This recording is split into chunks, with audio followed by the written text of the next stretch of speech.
जीवित पुत्रिका व्रत कथा। जय श्री कृष्णा, राधे राधे। आप सभी को जीवित पुत्रिका व्रत की बहुत बहुत शुभकामनाएं। जीवित पुत्रिका व्रत बेहद महत्वपूर्ण और कठिन व्रतों में से एक माना जाता है। जीवित पुत्रिका व्रत में माताएं अपनी संतानों की सलामती व अच्छे स्वास्थ्य और लंबी आयु के लिए पूरे दिन और पूरी रात निर्जला उपवास रखती हैं। इसे जितिया व्रत के नाम से भी जाना जाता है। इस दिन माताएं भगवान जीमूतवाहन की विधिवत पूजा अर्चना करती हैं। तो आज मैं आप सभी को सुनाने जा रही हूँ जीवित पुत्रिका व्रत की बड़ी ही दुर्लभ कथा। इस कथा को सच्ची श्रद्धा के साथ अंत तक अवश्य सुनिएगा। कथा सुनने से पहले कमेंट बॉक्स में जीमूतवाहन भगवान की जय अवश्य लिखें। सुखनी और दुखनी दो बहनें थीं। सुखनी अपने नाम के अनुसार सुखी थी और दुखनी अपने नाम के अनुसार दुखी। दोनों एक ही पिता की संतानें थी, लेकिन उनकी माताएं अलग अलग थी। दोनों ने राजघराने में जन्म लिया था, लेकिन दोनों की किस्मत अलग अलग थी। राजा की एक रानी थी जिनसे काफी समय बाद एक पुत्री का जन्म हुआ। राजा और पूरे राजमहल में खुशियां फैल गई, लेकिन यह खुशियां अल्पकालिक साबित हुई। पुत्री के जन्म के बाद रानी का स्वर्गवास हो गया, जिससे महल में मातम छा गया और राजा को अपनी पुत्री से नफरत हो गई, क्योंकि वह मानते थे कि उसकी वजह से उनकी रानी उन्हें छोड़कर चली गई।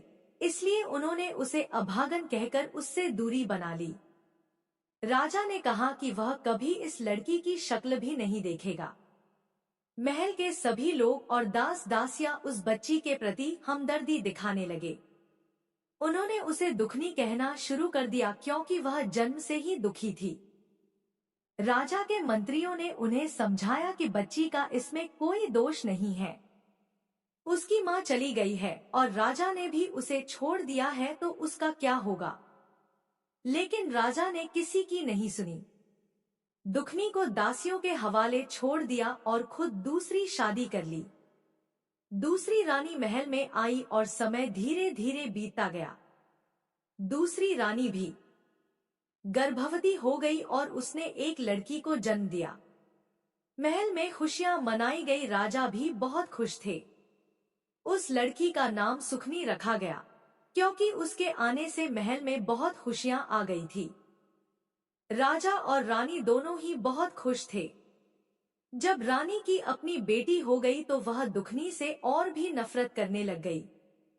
राजा भी उसे अर्थात दुखनी को देखना पसंद नहीं करते थे। बिना मां की बच्ची राजा और रानी की उपेक्षा का शिकार बन गई थी। धीरे धीरे दोनों बच्चे बड़े हो रहे थे। सुखनी भी दुखनी को पसंद नहीं करती थी। सुखनी हमेशा अच्छा खाना खाती, अच्छे कपड़े पहनती और एक राजकुमारी की तरह जिंदगी जीती थी। दूसरी ओर दुखनी बेचारी जो भी मिलता वही खा लेती और सौतेली माँ की डांट सुनती। कितना भी अच्छा कर ले फिर भी उसे केवल ताने ही मिलते कि जन्म लेते ही अपनी माँ को खा गई। धीरे धीरे सुखनी और दुखनी दोनों बहनें बड़ी हो गई और विवाह के योग्य हो गई। अब राजा के सलाहकारों ने दुखनी के विवाह की बात की, तो राजा ने कहा, हाँ, विवाह तो मुझे करना है। वैसे भी उस अभागन को इस राज्य से बाहर भेजना है, वह मेरे राज्य पर बोझ है। राजा ने कभी भी अपनी बड़ी पुत्री को प्यार के बोल नहीं बोले थे। अब राजा ने रानी से विचार विमर्श किया कि दुखनी का विवाह करना है। तो रानी ने कहा, देखिए महाराज, दुखनी और सुखनी में 2 साल का अंतर है। दोनों विवाह के योग्य हो गई हैं, लेकिन हमारी सुखनी का भी विवाह करना है। रानी की बात सुनकर राजा कहने लगे, मेरी समझ में नहीं आ रहा कि दुखनी के लिए कैसा वर ढूंढूं, क्योंकि मुझे तो दुखनी से कोई लगाव नहीं है। वह कुलक्षणी है। मेरे घर में जो कुछ भी बुरा हुआ है उसकी वजह से ही हुआ। उसने जन्म लेते ही अपनी माँ को खा लिया। जो रानी मुझे जान से प्यारी थी वह मुझे छोड़कर चली गई। अगर दुखनी किसी दूसरे घर भी जाएगी तो वहां भी उसका बुरा साया पड़ेगा और उनके साथ भी कुछ बुरा हो सकता है। मैंने तो आज तक दुखनी का चेहरा नहीं देखा और कभी देखूंगा भी नहीं। लेकिन विवाह तो मुझे करना ही पड़ेगा, यहाँ से तो उसे विदा करना ही पड़ेगा। सौतेली माँ कहने लगी, महाराज, दुखनी की शादी किसी गरीब मजदूर के यहाँ कर दीजिए। अगर वह किसी राजमहल में जाएगी तो वहाँ भी बुरा हो जाएगा। सब लोग हमें ही दोष देंगे कि ऐसी अपशगुनी बेटी को हमारे यहाँ क्यों भेजा। जब सब पहले से पता था तो उसकी शादी हमारे राजमहल में क्यों की। इसलिए इसे कहीं गरीब घर में दे दीजिए और मेरी सुखनी के लिए अच्छा कोई राजकुमार ढूंढिए। रानी की बात राजा को सही लगी। राजा राजमहल में आया और अपने मंत्रियों के साथ विचार विमर्श करने लगा। जो मंत्री था वह बड़ा ईमानदार था और राजा के प्रति बहुत सहानुभूति रखता था।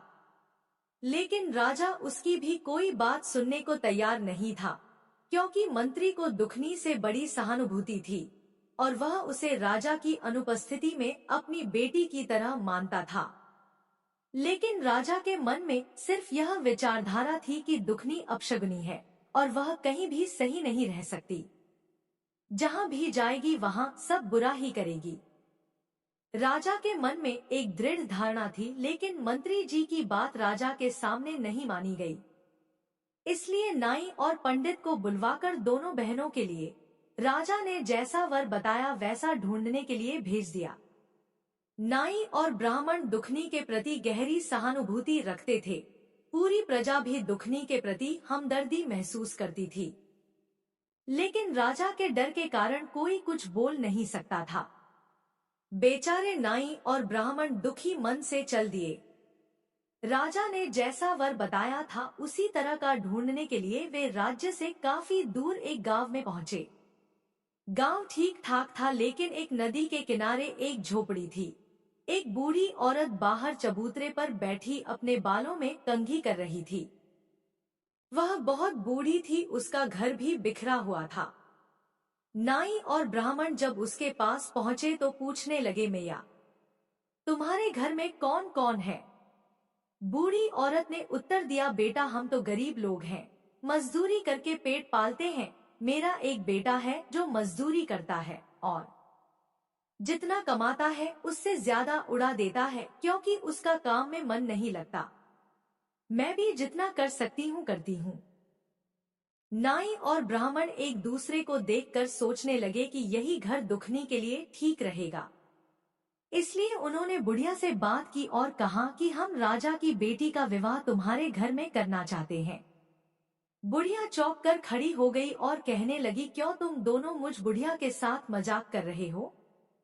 नाई और ब्राह्मण ने बुढ़िया को बैठाया और कहने लगे, माई, हमारी बात ध्यान से सुनो। और राजा की बेटी जरूर है, लेकिन ना तो वह तुम्हें कोई दान दहेज देगा और ना ही तुम्हारे बेटे के साथ सानो शौकत से राजा अपनी बेटी का विवाह करेगा। वह बेचारी दुखिया है, तुम उसे माँ का प्यार देना। वह बहुत संस्कारी लड़की है, लेकिन राजा की नजरों में गिरी हुई है। राजा उसे कुलक्षणी और अपशगुनी मानता है। हे मैया, पूरी प्रजा को उससे सहानुभूति है, लेकिन यदि वह तुम्हारे घर आएगी तो तुम्हारा घर स्वर्ग बना देगी। वह बहुत अच्छी लड़की है, लेकिन राजा के खिलाफ कोई बोलने की हिम्मत नहीं कर सकता।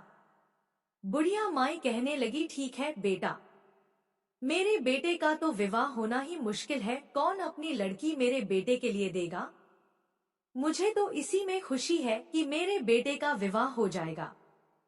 अब नाई और ब्राह्मण वहां दुखनी का रिश्ता तय करके आगे बढ़ते हैं और उसी राज्य के राजा से मिलते हैं। जहां वे गए थे वहां के राजा के बेटे के साथ सुखनी का विवाह तय करके अपने राज्य वापस आते हैं और राजा को सारी बातें बता देते हैं। निश्चित समय पर शुभ मुहूर्त निकालकर दोनों का विवाह एक ही दिन तय हो जाता है। दुखनी के विवाह में केवल 5 लोग आए, क्योंकि बेचारे बड़े गरीब थे।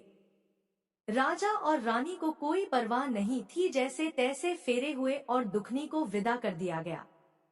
उसके साथ ना कोई दान दहेज, ना कोई सेवक सेविका, कुछ नहीं। बेचारी दुखनी आंसू भरी आंखों से अपने मायके से ससुराल के लिए यही अपनी किस्मत का लिखा मानकर विदा हो गई। दूसरी ओर सुखनी की बारात बहुत ही धूमधाम से आई थी।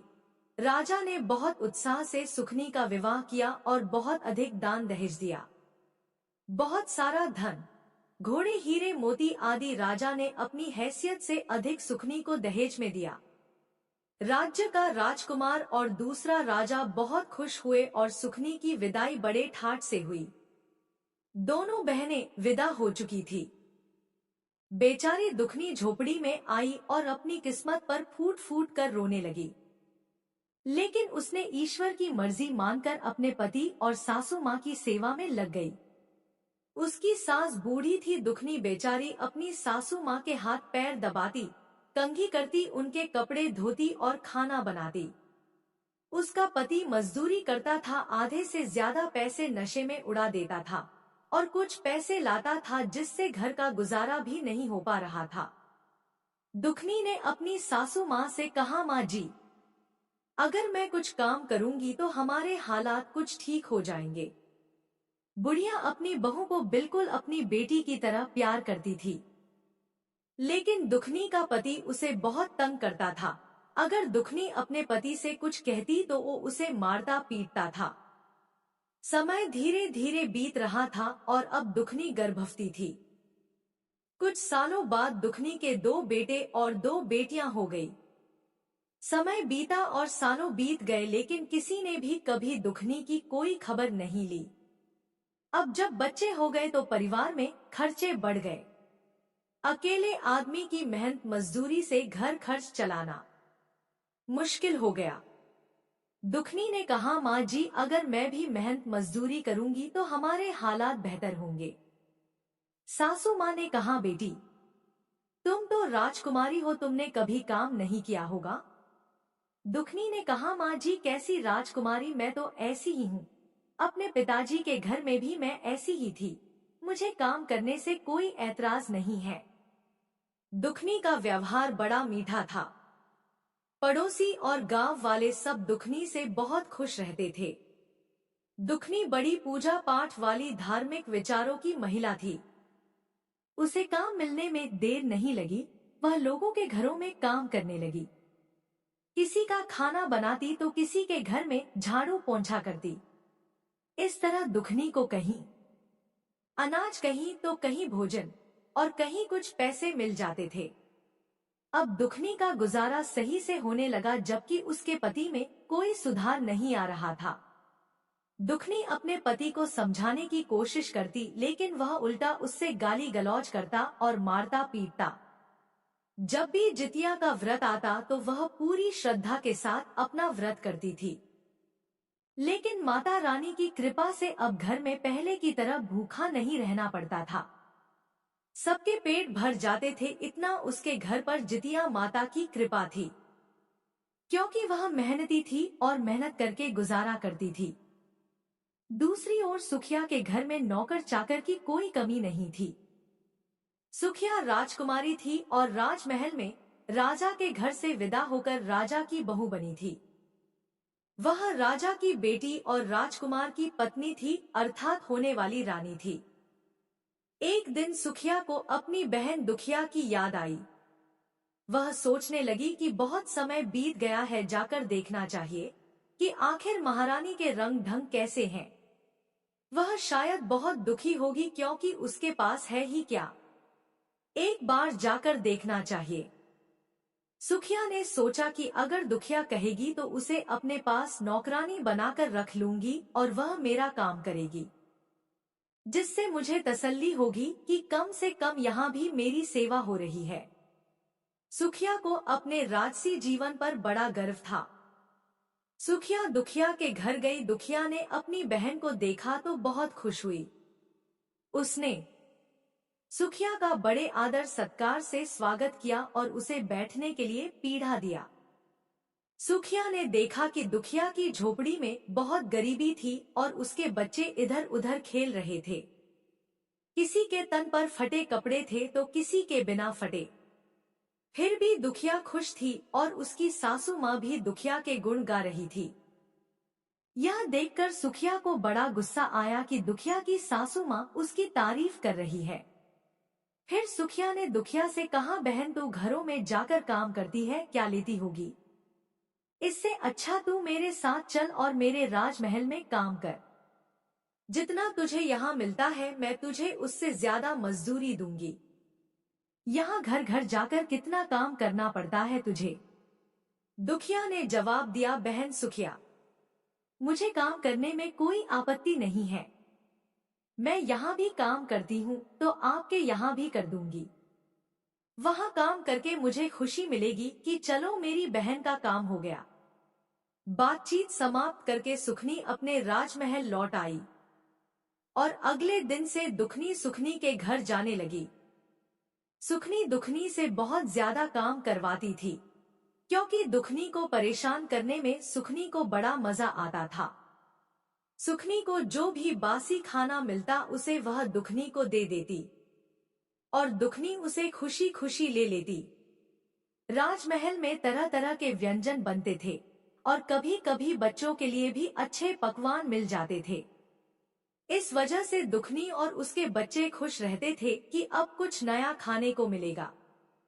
जितिया का व्रत आया, बच्चे कहने लगे, माँ आज तो आप मौसी के यहाँ जाओगी, नए नए पकवान मिलेंगे, हमारे लिए भी कुछ लेकर आना। दुखनी ने कहा, ठीक है बच्चों, ले आऊंगी।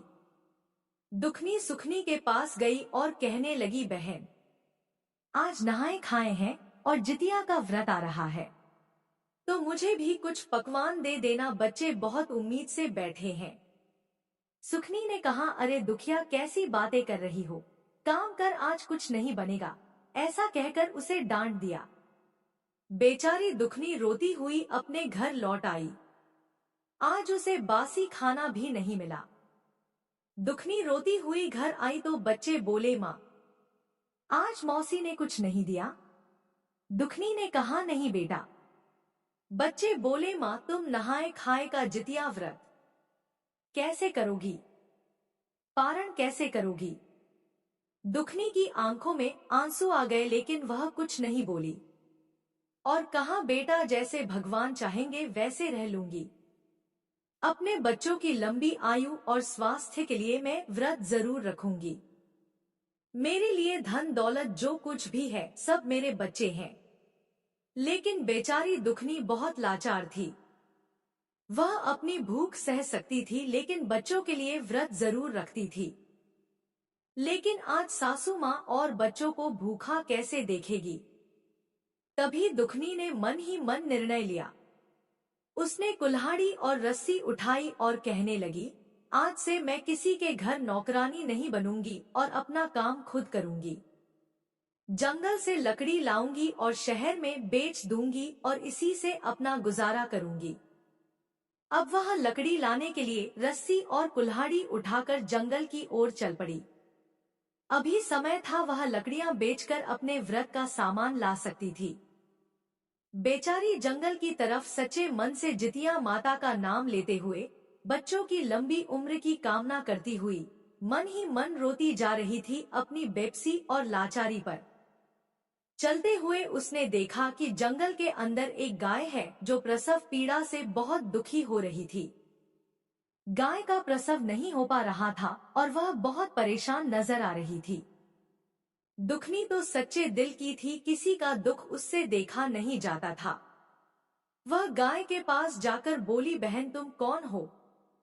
गाय ने कहा, मेरा नाम दुखनी है। बहन मेरी थोड़ी मदद करो, मैं प्रसव पीड़ा से बहुत कष्ट में हूँ और मेरा प्रसव नहीं हो पा रहा है। दुखनी बेचारी गौ माता को सहलाकर उसकी कमर पर प्यार से हाथ फेरा। कुछ समय पश्चात गौ माता का प्रसव हो गया और गौ माता ने बछड़े को जन्म दिया। गौ माता ने दुखनी को धन्यवाद दिया। यह तो दुखनी की परीक्षा थी, लेकिन वह इससे अनजान थी। दुखनी ने गौ माता से कहा, आप बछड़े का ध्यान रखो और मुझे अभी लकड़ी लेने जाना है। गौ माता ने कहा, दुखनी बहन लौटते समय मुझसे जरूर मिलते जाना। दुखनी आगे बढ़ चली। रास्ते में थोड़ी ही दूर चली थी कि उसने देखा एक नागिन बार बार अपना फन जमीन पर मार रही थी और तड़प रही थी। दुखनी ने उसे ध्यान से देखा तो ऐसा लग रहा था जैसे वह बहुत कष्ट में है। दुखनी को नागिन पर दया आ गई। वह उसके पास गई और बोली, नागिन बहन, तुम इतनी परेशान क्यों हो? नागिन ने जवाब दिया, तुम कौन हो? मुझे देखकर तो लोग डर कर भाग जाते हैं और तुम मेरे पास आ गई हो। दुखनी ने कहा, नागिन बहन, मुझे डरने की क्या जरूरत है? अगर तुम मुझे डस भी लोगी तो क्या होगा? मेरे बिना यह दुनिया नहीं रुकेगी, और अगर मैं मर भी गई तो धरती पर एक बोझ कम हो जाएगा। मैंने कभी किसी का प्यार नहीं पाया, माँ बाप के प्यार के लिए तरसती रही, और यहाँ भी कभी पति का प्यार नहीं मिला जिससे माँ बाप का प्यार भूल जाऊं। दुखनी नागिन से कहने लगी, वह भी बस मतलब से बात करता है, जो कमाता है उसका आधा नशे में उड़ा देता है। ना बच्चों से मतलब है ना ही मुझसे। जब उसका मन करता है तब घर आता है, नहीं तो नशा करके पड़ा रहता है। नागिन ने कहा, बहन दुखिया, तुम्हारी बातें सुनकर बड़ा दुख हुआ। मैं क्या करूं? मेरी यह केंचुली नहीं उतर रही है। लोग मुझे देखकर पत्थर मारते हैं और डरते हैं, लेकिन तुम मेरे पास आ गई हो। मेरी यह केंचुली उतारने में मेरी मदद करो। नागिन की बात सुनकर दुखनी ने उसकी केंचुली उतार दी। नागिन की तो जैसे सोने की काया हो गई। नागिन इधर उधर बढ़े लचीलेपन से चलने लगी। नागिन ने कहा, बहन दुखनी, तुम बहुत अच्छी हो। रास्ते से जब वापस आओ तो मुझसे मिलकर जाना। नागिन की मदद करने के बाद दुखनी वहां से आगे बढ़ चली। जंगल के अंदर उसने देखा कि उस भयानक जंगल में एक बूढ़ी माई बैठी हुई थी। वह स्वयं जितिया माता थी, जो दुखनी की परीक्षा लेने आई थी कि वह अपनी परीक्षा में पास होती है या नहीं। भगवान की माया को भगवान ही जाने। दुखनी ने देखा बूढ़ी माई बहुत परेशान बैठी थी। वह बूढ़ी माई कहने लगी, अरे बेटी, तुम कौन हो और इस जंगल में तुम क्या कर रही हो? दुखनी ने जवाब दिया, माजी, मैं यहाँ लकड़ी काटने आई हूँ, लेकिन आप इस घने जंगल में क्या कर रही हैं? जितिया माता ने कहा, बेटी, मैं तो यहाँ झोपड़ी बनाकर रहती हूँ। मेरे पैरों में बहुत दर्द हो रहा है, चलने में दिक्कत हो रही है। क्या तुम मुझे मेरी झोपड़ी के अंदर तक ले जा सकती हो? दुखनी ने कहा, जरूर माँ जी, और उसने जितिया माई को कंधे का सहारा देकर उठाया। अंदर एक चारपाई पड़ी हुई थी। दुखनी ने जितिया माई को चारपाई पर बिठा दिया। जितिया माई के खुले बाल उलझे हुए थे और उनका रूप डरावना सा लग रहा था। मक्खियां उनके चेहरे पर भिनभिना रही थी। जितिया माई ने कहा, बेटी, मेरे पैरों में बहुत दर्द हो रहा है। दुखनी ने जवाब दिया, कोई बात नहीं माजी, मैं अभी आपके पैरों की मालिश करती हूँ। दुखनी ने जितिया माई के हाथ और पैरों की अच्छे से मालिश की। फिर जितिया माई ने कहा, बेटी, मुझे नहाए हुए कई दिन हो गए हैं। मेरे बाल उलझ गए हैं और सिर में जुएं पड़ गई हैं। दुखनी ने कहा, माजी, मैं अभी आपकी सफाई कर देती हूँ। उसने जितिया माई को नहलाया, उनके बालों में कंघी की और जुएं भी साफ कर दी। जितिया माई को नींद आने लगी और दुखनी ने उनका सिर अपनी गोद में रख लिया। कुछ समय बाद जितिया माई सो गई। यह सब माँ की लीला थी। वह दुखनी के मन की स्थिति को जानती थी। शाम होने को थी, सूरज छिपने वाला था। दुखनी के मन में यह नहीं था कि उसे लकड़ी बेचकर घर ले जाना है। वह बस यही सोच रही थी कि माँ ने उसे कितना प्यार दिया है। आज उसे अपनी माँ का प्रेम महसूस हो रहा था। माँ के लिए वह तरसती थी। उसे लग रहा था जैसे जितिया माई ही उसकी माँ है। जब जितिया माई की आंख खुली तो उन्होंने कहा, अरे बेटी, मैं तो सो गई, तूने मुझे जगाया क्यों नहीं? और देख, शाम हो गई है। अब तू घर लकड़ी लेकर कैसे जाएगी बेटा? दुखनी ने कहा, कोई बात नहीं माँ जी, मैं चली जाऊंगी। इतने दिन नहीं ले जा पाई तो एक दिन और सही, आज नहीं तो कल ले जाऊंगी। जितिया माई ने कहा, ठीक है बेटी, जरा मेरा ये थैला जो खूंटी से टंगा है मुझे पकड़ा दो। दुखनी ने थैला उठाया और जितिया माई को दे दिया। जितिया माई ने उसमें से एक पोटली निकाली और दुखनी को देते हुए बोली, बेटी यह पोटली ले जा, इसमें कुछ लाल कपड़े में बंधा हुआ है, इसे घर जाकर खोलना। दुखनी बहुत खुश हुई। वह सोचने लगी कि आज उसने कुछ कमाया नहीं तो क्या हुआ, कम से कम किसी की मदद तो की है। यह सोचकर वह मन ही मन में खुश हो रही थी। दुखनी पोटली लेकर आगे बढ़ी तो उसे रास्ते में वही नागिन मिली। नागिन ने कहा, अरे दुखनी बहन, जरा रुको तो सही, मैंने तुमसे कहा था कि मुझसे मिलकर जाना और तुम चुपचाप चली जा रही हो। दुखनी ने कहा, नहीं बहन, बताइए, घर जाने के लिए थोड़ी देर हो रही थी तो सोचा जल्दी निकल जाऊं। नागिन ने कहा, बहन तुमने मुझे 12 वर्ष की केचुली से छुटकारा दिलाया है, मैं तड़प रही थी, ये लो यह मेरी नागमणि, इसे ले जाओ, जिस घर में यह रहेगी वह घर 9 निधि 12 सिद्ध हो जाएगा। दुखनी बहुत खुश हुई। उसने नाग माता के हाथ जोड़े और वहां से चल दी। थोड़ी दूर ही पहुंची थी कि गौ माता ने आवाज लगाई, अरे ओ दुखनी बहन, कैसे चुपचाप चली जा रही हो? यहाँ जंगल में हम क्या करेंगे, हमें भी तो साथ ले चलो। दुखनी ने कहा, गौ माता आप मेरे साथ चलेंगी? गौ माता ने कहा, हाँ हम चलेंगे, देख अब मेरा दूध तेरे घर के काम आएगा, तेरे बच्चे भूखे नहीं रहेंगे। मेरे दूध को बेचकर तू पैसे कमा सकती है और अपने घर का खर्च चला सकती है, अपने बच्चों को मेरा मीठा दूध पिला सकती है। अब बछड़ा और गाय दुखनी के साथ साथ चलने लगे। दुखनी आगे आगे, पीछे पीछे बड़ी सुंदर सी सफेद रंग की गाय और छोटा सा बछड़ा चल रहे थे। उनके गले में बंधी हुई घंटी टन टन बज रही थी। वे बड़े आराम से जा रहे थे। जब दुखिया अपने घर पहुंची तो दुखनी की सास बैठी हुई उसका इंतजार कर रही थी। कहने लगी, अरे बहू दुखनी, आज तो बहुत समय लगा दिया बेटा, सुबह से तू भूखी थी और आज तूने कुछ खाया भी नहीं है। आज नहाकर खाना खा ले, कल तेरा निर्जल व्रत रहेगा। परसों तुझे पारण भी करना है, तू कैसे करेगी बेटा नवमी के दिन?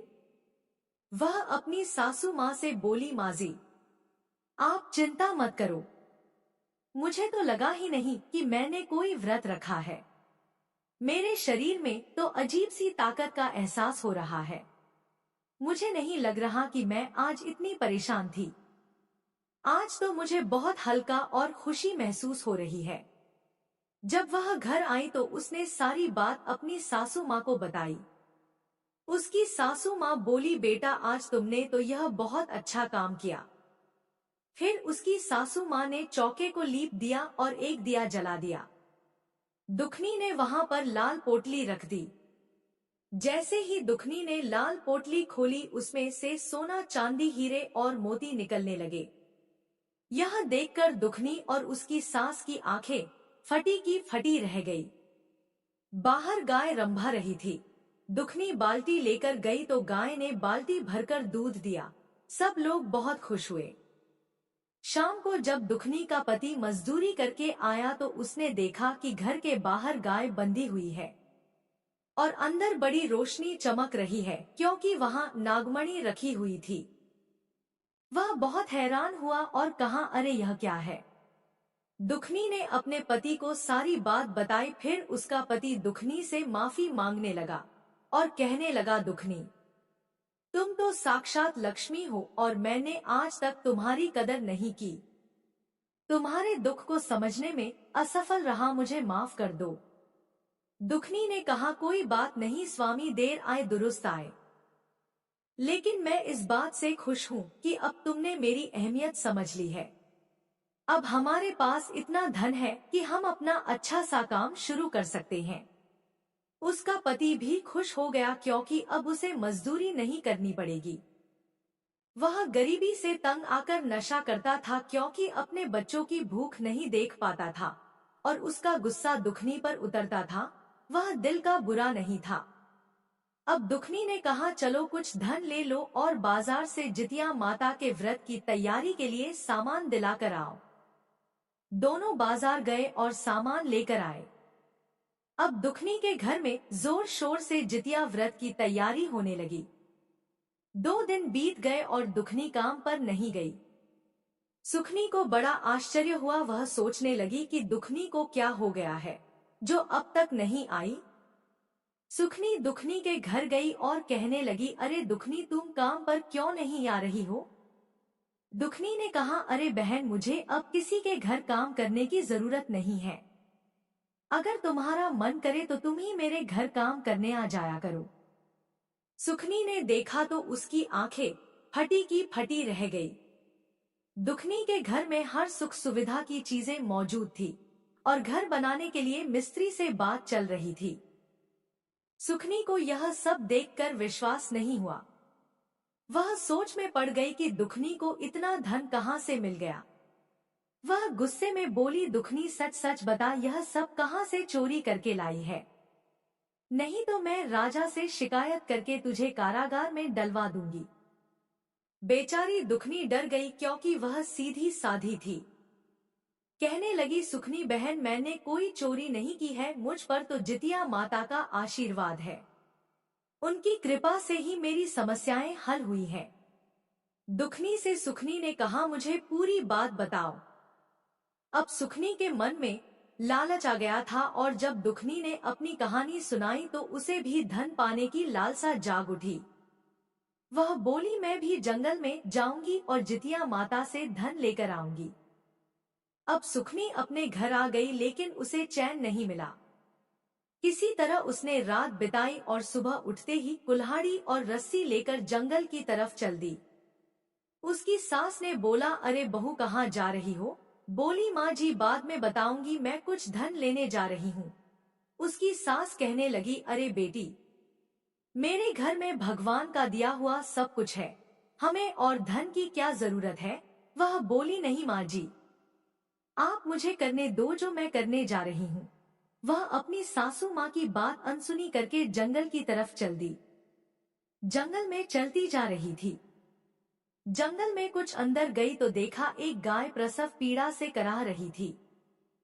वह बोली, अरे बहन, तुम कौन हो? जरा मेरी मदद कर दो, मैं दर्द से बेहाल हो रही हूँ। मेरा प्रसव काल है, मुझसे दर्द बर्दाश्त नहीं हो रहा है। गौ माता की बात सुनकर सुखनी कहने लगी, अरे तुझे क्या मैं दासी दिखाई देती हूँ? मैं सुखनी हूँ, इस राज्य के राजा की बहू। हमारे यहाँ दास दासियां काम करते हैं और तुम मुझसे काम करने के लिए बोल रही हो? वह गाय को दुत्कार के आगे चली गई। आगे कुछ दूर चलती है तो उसे वही नागिन जो अपना फन धरती पर पटक रही थी दिखाई देती है। तो वह नागिन कहती है, अरे बहन, जरा मेरी मदद कर दो। सुखनी पहले तो नागिन को देखकर डर जाती है और कहती है, मुझे डस लेगी और मैं तेरी मदद कर दूं। अरे, सांप को जो दूध पिलाता है उसी को वो डस लेता है, मैं तेरी मदद नहीं करूंगी। और एक पत्थर उठाकर नागिन को मार देती है और आगे चल देती है। आगे चलते चलते जब काफी अंदर जंगल में चली जाती है तो वह उस बूढ़ी माई को ढूंढती है। ढूंढते ढूंढते काफी परेशान हो जाती है और शाम होने को होती है तो देखती है कि एक बुढ़िया माई की झोपड़ी दिखाई दे रही है और एक पेड़ के नीचे बड़ा सा वट वृक्ष है। उसके नीचे जो एक बुढ़िया बैठी है, बड़ी गंदी सी बुढ़िया थी। मुंह पर मक्खियां भिनक रही थी, बाल उलझे हुए थे, जिसे देखकर वह नाक मुंह सिकोड़ने लगती है। बुढ़िया माई सुखिया से कहती है, अरे बिटिया, तुम कौन है बेटी? जरा मुझे मेरी झोपड़ी के अंदर पहुंचा दे, क्योंकि मेरे हाथ पैर में बड़ा दर्द है, इसलिए मुझे अंदर बैठा दे। काफी दिनों से मैं नहाई नहीं हूँ, मुझे थोड़ा नहला दे और मेरे सिर में जुएं पड़ गई हैं, जरा मेरे सिर की सफाई कर दे। तो सुखनी कहती है, अरे वाह बुढ़िया, तुझे क्या मैं दासी नजर आती हूँ जो तेरी इतनी सेवा करूंगी? मेरे घर में दास दासियां हैं और तू मुझ पर हुक्म चला रही है। मैं तो यहाँ उस बुढ़िया से मिलने आई हूँ जिसने मेरी बहन को धनवान बनाया है। तभी उसे खूंटी से लटका हुआ वह थैला दिखाई देता है जिसमें वह पोटली रखी हुई है, लाल कपड़े में बंधी हुई। तो वह कहती है, अच्छा, तो यह वही बुढ़िया है जिसने दुखनी को अमीर बना दिया। वह कहने लगी, बुढ़िया, मैं तेरी सेवा नहीं कर सकती, मुझे तो बस यह पोटली चाहिए। और वह बुढ़िया की झोपड़ी से वह पोटली उठाकर चल देती है। रास्ते में आती है तो देखती है कि नागिन अभी भी ऐसे ही फन पलट रही है। थोड़ी दूर जाकर देखती है तो वह गाय भी प्रसव पीड़ा से कराह रही है, लेकिन वह किसी की भी मदद नहीं करती। उसके दिल में जरा भी दया भावना नहीं थी। घर आ गई। घर आकर बड़ी खुशी खुशी अपनी सासू माँ से कहती है, देखना सासू माँ, अब हम और धनी बन जाएंगे, हमारा राजपाट और बढ़ जाएगा, हमारे राजकोष में धन बढ़ जाएगा, मैं ऐसी चीज लेकर आई हूँ। तो उसकी सासू माँ हाथ जोड़ लेती है, अपना माथा पीटती है कि पता नहीं कैसी बहू मिली है, संस्कार तो इसमें नाम को भी नहीं है। अब वह थोड़ा सा चौक गोबर से दासी से लिपवाती है, क्योंकि खुद तो कुछ करती नहीं थी, और दासी से एक दिया जलाने के लिए बोलती है। जब उस पोटली को वहां खोलती है तो क्या देखती है, वहां ढेर सारे कीड़े मकोड़े भिनभिनाने लगे, गंदगी सी हो गई और तरह तरह के कीड़े चल रहे हैं। बड़ी घिनौनी स्थिति हो गई। तभी देखती है कि उसके महल में आग लग गई। अब यह देखकर तो वह घबरा गई। उसकी सासू माँ उसे बड़ी मुश्किल से निकालकर बाहर लाती है। उसका सारा राजपाट सब धरा रह गया, सब धन जो भी जमा था सब जलकर खाक हो गया। अब उसकी सासू माँ उसे बहुत ताने सुनाती है, कैसी कुलक्षणी आई है मेरे महल में, जब से आई है तब से हमारा राजपाट भी चौपट कर दिया। सबके घर में तो लक्ष्मी आती है जो घर को स्वर्ग बना देती है, एक ये आई है महारानी, हमारा सब कुछ जला के राख कर दिया। सुखनी को अपनी करनी पर थोड़ा भी पछतावा नहीं रहा था। उसे तो उल्टा अपनी बहन पर गुस्सा आ रहा था कि उसकी बहन ने उसके साथ छल किया है। वह अपनी बहन दुखनी के घर पहुंच जाती है और उससे कहती है, सच सच बता, तूने मेरे साथ क्या छल किया है? तेरे कारण मेरा सब कुछ जलकर नष्ट हो गया। मेरी सासू माँ मुझे ताने दे रही है, मेरे घर में भूख से मरने की नौबत आ गई है। दुखनी कहती है, बहन, मैंने तो सब कुछ तुझे सच सच बताया था, लेकिन तेरे घर में तो सब कुछ था, तू क्यों गई उधर? तुझे तो लालच आ गया ना। लेकिन वह कहती है, नहीं दुखनी, मैं तुझे राजा से दंड दिलवाऊंगी। दुखनी मन ही मन सोचने लगी, मेरे पास तो कोई सबूत नहीं है, और वह रोने लगती है। रोते रोते वह जितिया माता को पुकारती है, कहती है, हे माँ, मेरी रक्षा करो। कैसे मैं अपनी बहन को विश्वास दिलाऊं कि मैंने जो कुछ भी बताया है सब सच बताया है। दुखनी की करुण पुकार सुनकर जितिया माता वहां प्रकट हो जाती है। दुखनी माता को देखते ही उनके चरणों में गिर जाती है। सुखनी को देखकर बुढ़िया बनी जितिया माता कहती है, सुखनी, तेरे लालच के कारण तेरे साथ बुरा हुआ है। तेरे अंदर दया भावना, सेवा भावना कुछ नहीं है। यह बेचारी दुखनी ये तो ममता की मूरत है, इसके अंदर इतनी दया भावना है। भगवान तो उसी पर प्रसन्न होते हैं जो दिल के सच्चे होते हैं। लेकिन सुखनी, तेरे मन में तो कपट है। तू तो दूसरों को देखकर भी खुश नहीं है, इसलिए तुझे सजा मिली है। तुझे तेरी करनी का फल मिला है और दुखनी को उसके पूजा का फल मिला है। यह देखकर अब दुखनी जैसे रो रही थी, तो सुखनी भी माता के चरणों में गिर पड़ती है। उसे अपनी करनी पर अब पछतावा होने लगता है। वह माता से क्षमा याचना करने लगती है और कहती है, माता, मुझे माफ कर दो, मुझसे बहुत बड़ी गलती हो गई है। तब माता से दुखनी कहती है, माता, मेरी बहन को माफ कर दो। तो माता रानी सुखनी से कहती है, देखो, तू दुखनी का कितना बुरा चाहती थी, लेकिन दुखनी अभी भी तेरा सुख चाहती है। माता उसे भी सौभाग्य और बेटे का आशीर्वाद देती है और कहती है, तेरा राजपाट पहले जैसा हो जाए। और दोनों बहनों को सुखी रहने का आशीर्वाद देकर वहां से जितिया माता अंतर्ध्यान हो जाती है। सुखनी को सबक सिखाने के लिए यह सब जितिया माता की लीला थी। अब उसका राजपाट पहले जैसा हो गया। अब सुखनी में बदलाव आ गया। अब वह अपनी बहन दुखनी के साथ अच्छे से बात करती थी, घमंड नहीं दिखाती थी और उसके साथ पूजा पाठ करने लगी। जितिया माता की कथा सुनती और हर साल दोनों बहनें मिलकर पूजा पाठ करती। अब दोनों बहनें अमीर थी, किसी के घर में कोई कमी नहीं थी और दोनों बहनों में प्रेम हो गया तथा दोनों प्यार से रहने लगी। अब उन्हें किसी चीज की कोई कमी नहीं थी। हे जितिया माता, जैसे दुखनी को आई ऐसे सबको आना, जैसे सुखनी को आई ऐसे किसी को मत आना। और जो यह कथा कह रहे हैं और जो यह कथा सुन रहे हैं, हे जितिया माता, सबकी जो मनोकामना हो पूरी करना। बोलो जितिया माता की जय।